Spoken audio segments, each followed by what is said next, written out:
Before I go any further with this video, I do want to say that I fully respect Damian Lillard's loyalty to the Portland Trail Blazers, the team that drafted him and believed in him right from day one, and not wanting to join a super team and ring chase. I respect his desire to win in Portland. I think if I were a Portland Trail Blazers fan, no matter where he goes, I think he would have a fan for life in me. However, I do think we can come to the conclusion now at this point that the Blazers just aren't capable of building a championship team around Dame, so I really think it's time for them to move on from Dame too. I also think it's in Dame's best interest to try to win somewhere else because it's just not working here. He's done all that he can, but how much longer can he? I know Damian Lillard did just reaffirm his commitment to Portland, but he's 31 years old now. I wouldn't call him old yet, but he's certainly not far from it. Now, while I also don't want him to join a super team, hopefully there is somewhere where he will have a co-star that is a capable defender, something neither he or CJ McCollum were themselves. Dame couldn't get traded at this trade deadline because of his abdominal injury and his $44 million a year contract that doesn't expire until 2025, but in the offseason, I think it's definitely likely that Dame does end up going somewhere else. I think it's very unlikely that Damian Lillard does finish his career with the Portland Trail Blazers, even as much as he has continued to reaffirm his loyalty to the team. What's going on, guys? It's Nick. Hope you guys are doing great. Before I continue, if you're enjoying the content, if you could please take 1 second to consider hitting the like button. If you're new and can consider subscribing and hitting the notification bell, I'd really appreciate that. Longtime subscriber or new subscriber, you're awesome. Now back to the content. Damian Lillard's been in the league since the 2012-13 season, 9 seasons in the league, and he's only been to the conference finals 1 time his whole career. Now, I won't make excuses for Damian Lillard as he absolutely has had his own faults, with choking numerous times in the playoffs. Of course, he's had his clutch moments too. He's also shot terribly in plenty of playoff series that his team lost in, and we also know he's never been a good defensive player. With that said though, I don't think the Blazers have done him any favors either with building a championship contender. This team has only had an above average defense twice during the Damian Lillard era, and we should know by now that defense wins championships. That's a factual statement. Sure, Dame is not a good defender himself, but the Blazers definitely could have done a better job at surrounding Dame with a better defensive supporting cast, but they didn't. Now, with these last few days where they absolutely did not get nearly enough for CJ McCollum or Norman Powell, puts an exclamation point on the fact that the Blazers are just not capable of building a contender around Damian Lillard. Now, I do think that breaking up the duo of Damian Lillard and CJ McCollum was long overdue. Just the return package that they got certainly isn't good enough at all. The best player that they got was Josh Hart. Josh Hart's a good player, don't get me wrong. Okay, you got a protected first round pick, but there's no guarantee that the first round pick will even pan out. In fact, it's a pick that the Blazers will only get if it's between 5 and 14, so you better hope that the Pelicans don't make the playoffs. We have seen teams rebuild the wrong way, like the Sacramento Kings or the New York Knicks. Hopefully for the Blazers and their fans' sake, this won't be the case for the Blazers, but I'll tell you right now that it doesn't look too good right now if you ask me. Now, I do also want to go back to 2015 though, when LaMarcus Aldridge left Portland for San Antonio. Little did we know back then that Damian Lillard already had his next co-star on the team in CJ McCollum. This is where I actually will give the Blazers some credit because they drafted CJ with the 10th pick in 2013, and although he only came off the bench in his first 2 seasons in the league, he became a full-time starter in the 2015-16 season, won most improved player, and never looked back. However, much like Damian Lillard, CJ was never a good defender, and regardless of how good both of them are at scoring, once again, defense wins championships. That said though, I do think that the Blazers did good here because CJ McCollum did happen to be better than everyone who was drafted before him in the 2013 draft. Although the Blazers could have drafted Giannis, who was drafted 15th that season. I still will give the Blazers credit though, just for the fact that CJ McCollum did pan out better than the 9 picks before him. During the Damian Lillard era though, they've only made the conference finals once, and even that one conference finals that they did make, they got swept by the Warriors even with Kevin Durant not playing due to an injury. With the days leading up to the trade deadline and at the trade deadline, deadline. Once again, while I do think this team is due for a rebuild, they're definitely not doing it right at all in my opinion. Don't you want to rebuild quickly rather than go through a long rebuild like the Sacramento Kings have gone through since I was in middle school? If so, you should get more valuable pieces that could benefit you within the next few years. But you didn't really do a very good job at that.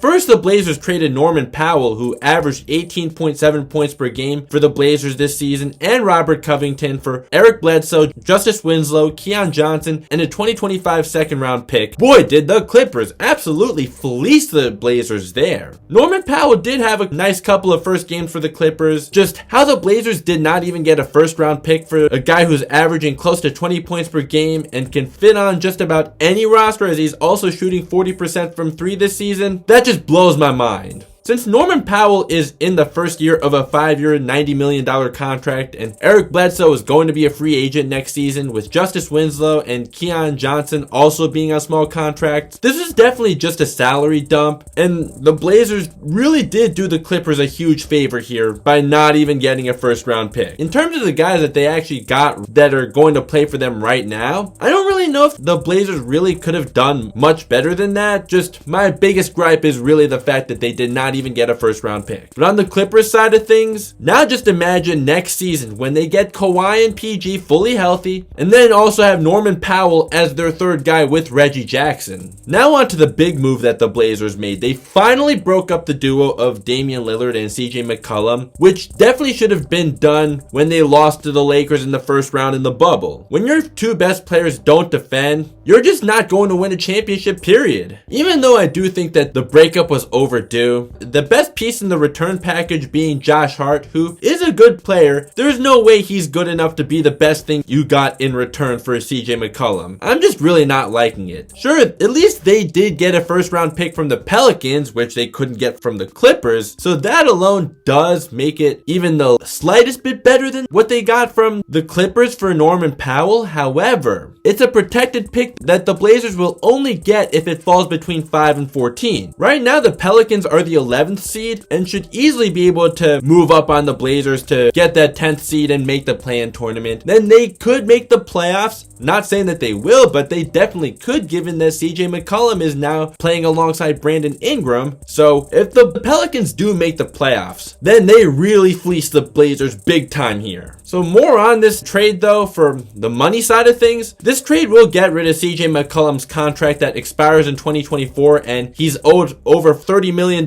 this year and also the following 2 seasons. So that does clear up some money for them and does allow the Blazers to pay much less in luxury tax this year and completely avoid the luxury tax next year. There's at least that, but they still severely lowballed. Even though these trades do sound like a rebuild is on the way, Adrian Wojnarowski tweeted that the Blazers are actually trying to win with Dame by retooling the roster, and if this is the case, that sounds delusional on the Blazers' part. I'm a New York Giants fan for football. Yes, it's a miserable life to live, and I'll tell you from my own football team's failure that they tried to rebuild and compete at the same time. That blew up in their faces. So even though basketball and football are different sports, I think you can still learn from the New York Giants' mistakes. You have to do one or the other. You cannot do both. Now, if somehow Joe Cronin and Dwayne Hankins do happen to be watching this, which I highly doubt, of course, they don't need to take my word for this. I know my word means nothing to them, but I'll just tell you from watching my favorite football team crumble, their mistake is something that you can learn from too. Now, before I get to the Pelican side of things though, there's one more trade that the Portland Trailblazers did to retool their roster. In a 3-way trade, they traded Nickeil Alexander-Walker, who was part of the CJ McCollum trade, while the Spurs got Tomas Satoransky, who was also part of the CJ McCollum trade, and Juancho Hernan-Gomez, and the Blazers got Joe Ingles, who's recovering from a torn ACL and is on an expiring contract, Elijah Hughes, a career G League player, and a second-round pick. I don't know what the Blazers are doing here besides saving more money, but other than that, they're really doing nothing. On top of that, Nickeil Alexander could have been a future asset, and he has shown some upside even though he's inconsistent. So yeah, I just really do not understand what the Blazers are doing here. So with that said, I'm sorry, Dame. The fact that you've been this loyal to the team that drafted you and has believed in you since day one, I fully respect that, but just I really do think that it's time to move on at this point. So now on the Pelicans side of things, so Brandon Ingram does have a co-star now in CJ McCollum. Now I'll admit that I have not watched the Pelicans this year besides when they have played the New York Knicks. They have yet to play the Lakers, so I obviously can't really speak that much on the Pelicans besides what we see on the stat sheets. And if you know anything about any sport, you know that stats don't tell the whole story. What I do know right now though is that the Pelicans are the 11th seed in the West, but should easily be able to move past the Blazers in the standings when it's clear as day that the Blazers did nothing but have a massive salary dump at the trade deadline. Now for the first time in Brandon Ingram's career, he can actually play meaningful NBA games. So in the long run, it looks like the Anthony Davis trade may be a win for both the Lakers and Pelicans due to the fact that Josh Hart, who was in the Anthony Davis trade, became a trade piece for CJ McCollum. Even as much of a disaster as the Lakers have been this season, as of now the Lakers are still clear winners of the Anthony Davis trade just from winning the 2020 championship. However, if the Pelicans can just put together a good defensive team around their duo of Brandon Ingram and CJ McCollum, or even make a big three depending on what happens with Zion, it's definitely possible that the Pelicans could get even with the Lakers in that trade. I'm not saying that they definitely will. I think that it's definitely possible though, if they click on all cylinders with the moves that they make next. For the CJ McCollum trade though, there's not a shadow of a doubt in my mind that the Pelicans easily won this trade. The Pelicans even did get Larry Nance Jr. in this trade, and although he's out for 6 weeks after having knee surgery, he's a great defensive piece to have. He's another reason why I think the Pelicans won this trade. Hey, he is also reunited with Brandon Ingram. Now Zion, just get in shape already. You could be part of something special here. If you could just get your ass in shape. For you to not be in shape right now and to miss the whole season, that's inexcusable for a number 1 overall pick. Now with all this said, I will not count out the possibility of the Blazers actually rebuilding properly. I just don't think that they started out this inevitable rebuild properly at all. Especially if they really are trying to retool a team around Dame to win next year. I just really think that it's in the Blazers' best interest to go in on an all-out rebuild, but also do it a lot more properly than what they did at this trade deadline, and also in Dame's best interest to try to win somewhere else. We have seen teams take a long time to rebuild, such as the Sacramento Kings and the New York Knicks, and also the Nets. They didn't have a rebuild like the Sacramento Kings, but Billy King definitely did set them back when the Celtics screwed them over. We've also seen teams not have a long rebuild like the Boston Celtics. They only took 1 year to rebuild after they traded Paul Pierce and Kevin Garnett to the Nets. Or the Warriors in between the We Believe era and the Mark Jackson era up to the Dynasty years. They only spent a few years rebuilding. Make sure you draft the right guys, and in fact, I do think that the Blazers do have a future all-star in Anthony Simons. I'm not too sure Anthony Simons can be as good as Damian Lillard ever was, but I do have a feeling that he could make some all-star games down the road, so the Blazers just need to draft right because they don't have a whole lot of leverage in free agency. Hopefully for the Blazers' sake, this does not turn into a Sacramento Kings type of rebuild where they just take forever. I actually do remember when the Sacramento Kings were a legit powerhouse in the NBA. That was when I had just started getting into basketball, but I know that there are plenty of NBA fans right now who aren't old enough to remember or weren't even born yet. So that'll do it for now. If you still haven't yet and you enjoyed this video, if you could please take a moment to hit the like button. It only takes 1 second, helps out more than you know. If you could please consider subscribing and hitting the notification bell, as it's free and easy to do. And I'm almost at 1,000 subs, that'd be really appreciated. Old subscriber, new subscriber, you're the best. Links to my social media are down in the description. I will follow you back. Please let me know in the comments what you think of the Blazers situation. Let me know where you think Dame will go if he does end up leaving Portland. Him for Russell Westbrook is something that I have seen on Twitter. I think the Lakers will definitely have to give up plenty more than just Russell Westbrook if that's happening. As much as Russell Westbrook has struggled, I don't think he wants to be part of a rebuilding team. While Dame would be a better fit than Russ because he can actually shoot threes, he certainly won't help the Lakers' defensive problems, and while I think it's clear as day that Russell Westbrook on the Lakers just isn't working, I also don't want to trade him just to trade him. As for the Lakers not making any deals at all at the trade deadline, I am thinking about making a video on that as well, so let me know in the comments if you'd like to see that too. Now this is being recorded on my Sunday afternoon, your sleeping hours of Super Bowl Sunday, so this will definitely be uploaded after the big game, but if you want to talk about the game in the comments, I'm all for it. I think the Rams Rams will win, but if they don't, I will definitely not edit this out. I'll just face the fact that I was wrong. That's something that you have to be able to do when you share your opinion with the world. Perhaps if the Bengals win, I can just make fun of myself when I edit this video. If you'd like to click either video in the end screen, if you haven't yet, I would really appreciate it, as I think you will definitely enjoy one or the other. Thank you so much for watching. I will see you next time.